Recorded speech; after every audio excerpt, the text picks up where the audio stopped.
Assalamu alaikum जी, welcome to 50 days series of homeopathy.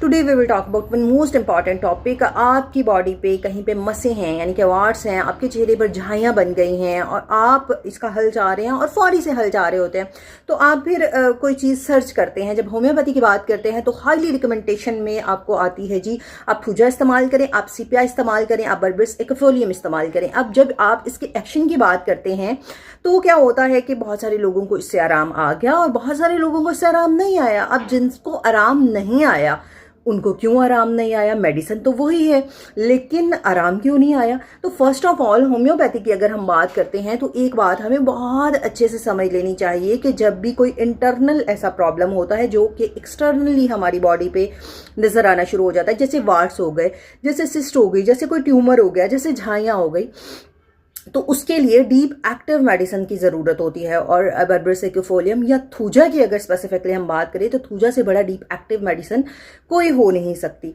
इसके लिए हमें क्या करना पड़ता है, हमें ऐसी मेडिसिन यूज़ करनी पड़ती है जो कि हमारी इंटरनली प्रॉब्लम को जो है वो एनहांस करके बाहर लाकर उसको बिल्कुल ख़त्म कर दे। ठीक है, यानी कि इंटरनली जो इशू हैं उनको ख़त्म करे और वो एक्सटर्नली साइड पे आके जो है वो बिल्कुल ख़त्म हो जाए। थूजा क्या करती है? थूजा आपके उन वार्ड्स को अंदर से बाहर निकालती है, बाहर निकाल के उनको खुश्क करती है, खुश्क करके वो झड़ जाते हैं।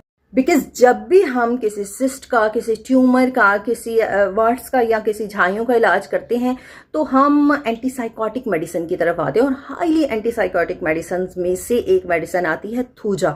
अब इसमें जिनको इफेक्ट नहीं पड़ रहा उनको क्यों नहीं पड़ रहा? बिकॉज उसमें आपकी पोटेंसी का फ़र्क आ जाता है, आपकी कॉन्स्टिट्यूशनली आपकी उसकी यूजेज का फ़र्क आ जाता है। जो एंटीसाइकोटिक मेडिसिन होती है उसको बार बार इस्तेमाल नहीं करते, और होम्योपैथिक में कौन सी मेडिसिन बार बार इस्तेमाल करनी है और कौन सी मेडिसिन बार बार इस्तेमाल नहीं करनी, ये बात जानना बहुत ज़रूरी है। अब हमें कोई कह रहा होता है 200 की पोटेंसी में यूज़ कर ले, कोई कहता है 30 की पोटेंसी यूज़ कर ले, कोई कह रहा है कि जी आप 10 से तो बेहतर कोई पोटेंसी नहीं है।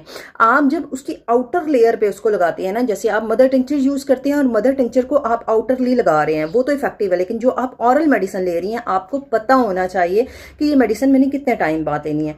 अब अगर आप थूजा इस्तेमाल कर रहे हैं, कोई भी एंटीसाइकोटिक मेडिसिन यूज़ कर रहे हैं, तो आप उसको सुबह दोपहर शाम के हिसाब से यूज़ कभी भी नहीं करेंगे।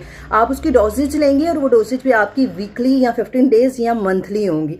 जब तक आपको होम्योपैथिक में मेडिसिन आप स्क्रॉल कर सकते हैं, मेडिसिन आप गूगल से निकाल सकते हैं, आप किसी रील को फॉर्मेट करके निकाल सकते हैं, आप चैट जीपीटी से निकाल सकते हैं, बट उसका यूजेज आपको उसका कंसल्टेंट ही बता सकता है।